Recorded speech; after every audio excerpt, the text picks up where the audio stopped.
The best protection against inflation, though, still is your own personal earning power.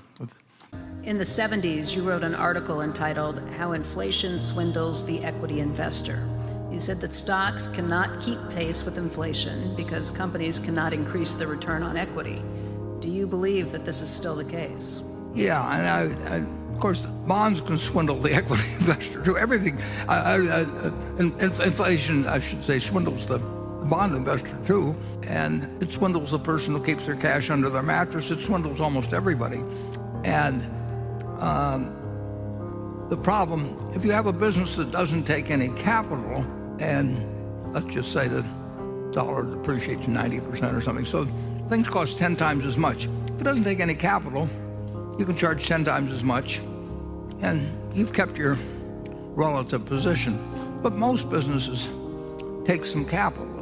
If our utility business, just say that the dollar is worth 1/10 some years hence from now, we have to have 10 times the capital investment, basically.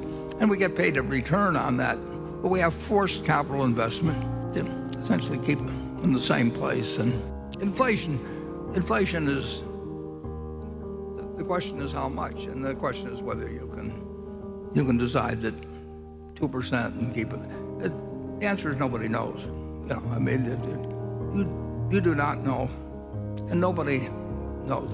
You can list all kinds of stuff, but nobody knows how much inflation there will be over the next 10 years or 20 years or 50 years or next month. And people talk about it all the time because you're interested in knowing the answer to your question. And they don't know the answer, but there are a lot of people that will tell you they know the answer if you pay them enough, and other people that will tell you for nothing because they think it enhances their prestige and makes them more valuable and all that. But the answer is they don't know, and we don't know either. The best protection against inflation, though, still is your own personal earning power. If you play the violin very well, you will do reasonably well during inflation. I mean, it's play it better than other people. People will pay you for doing that if you all kinds of things. So your skills will not be taken away, and your money may be